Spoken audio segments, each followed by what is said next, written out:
Okay, so it's been a little while since we've had any updates on this, or since I've done any updates on the Behemoth bass that I bought from Guns and Guitars, Dan Thompson.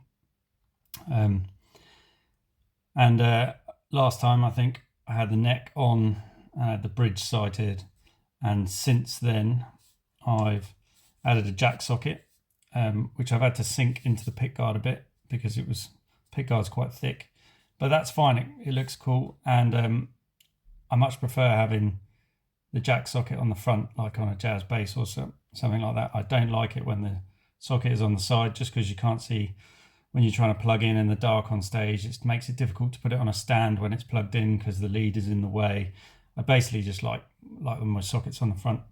And I've gone with one control, which is a volume for both pickups, and then the push-pull when it's out, it's just going to give you the neck pickup, because sometimes I do that, just the neck pickup, when we're doing certain songs in the bands and things that I play in. I never use the bridge pickup on its own. It's too twangy. So it's the neck on its own or both of them together, and there's the volume.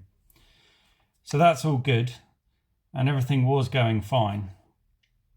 But I thought I'd be clever and use a neck, a 22 fret neck that I already had, rather than the 24 fret neck that came with the kit.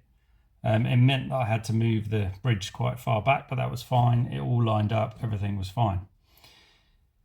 But the neck that I bought was quite high, and it sat out of the neck pocket too far, basically, so that the strings, when I strung it up, just to check everything, I had to have these so high just to get them above the frets. So I decided there wasn't enough meat to route out any more in here.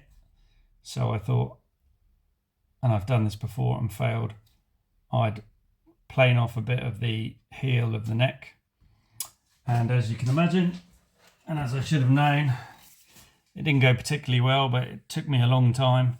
And eventually, when I got it flat and it sits in the neck pocket flush to the pickguard, the heel wasn't deep enough to reach the neck pocket, so the screws were not pulling it into the body. So now I've got to throw this neck away and order another one, because I'm trying to be too clever. And to be honest, I can't be too clever with this, because I'm not a luthier, and this is probably a bit beyond me anyway. All I've ever built for is kits, and I've failed in the past when I've tried to build basses.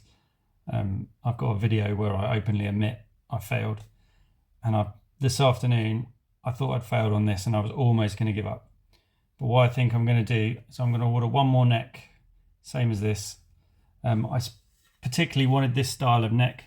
The one that I got with the kit had an angled headstock, which is fine, and it's 24 frets, but it's fine. But the thing with angled headstocks, I'm always worried about them having a neck break. All you've got to do is knock them over or lean them up against something and you can snap the headstock, whereas the flat ones, the Fender style ones, if they get knocked over, they just fall flat on the floor, and I'd much prefer that. So that's why I went for this. And also I find 24 frets, I'm stretching along the neck a lot with my hands and my arms to get to notes, whereas 22 feels more comfortable for me. So that's why I went for it. Unfortunately, I'm not clever enough to make it work. So I'm going to give it one more go. And if I don't, I'm going to admit defeat. And I'm going to take it to luthier to finish. Because I want it. I've always wanted a Behemoth bass. But I might not be good enough to finish this. And I'm happy with admitting that. You know, everybody on YouTube's always giving you their best thing. They're always, they'll edit something to make them look the best, or they'll show you the thing that makes them look like they knew what they're doing. Well, I'm quite happy to admit this is probably beyond me. I've built a lot of kits in the past, but this is a bit more involved, and maybe I should have just admitted that and not bought it, and maybe bought just a Behemoth bass that had been fully built. But anyway, I'm going to persevere and we'll see how we go. but at the moment I'm feeling a bit beaten, and yeah, let's order another neck and see what happens. All right. Well, while we find a new neck, the least we can do is put some dye on it. So use some true oil and yeah, rub it in, see what happens.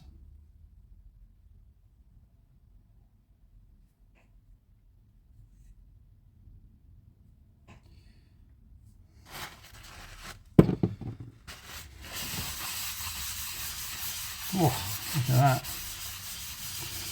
It's already beautiful.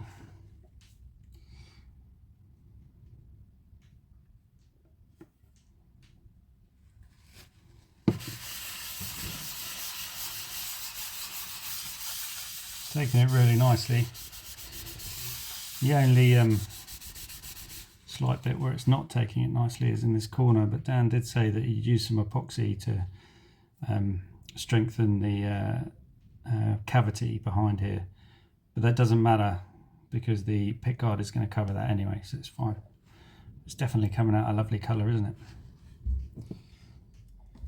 Okay, a bit of black Rit dye, which I'm going to do the pick guard with, and then sand this back, so hopefully the Rit dye will pick out all the grain. I've done this trick before. And then put the true oil on top, and you get that lovely sort of veiny marble effect where it's still sitting in the grain. We'll do the same on the cavity, control cavity cover, just to keep it uniform.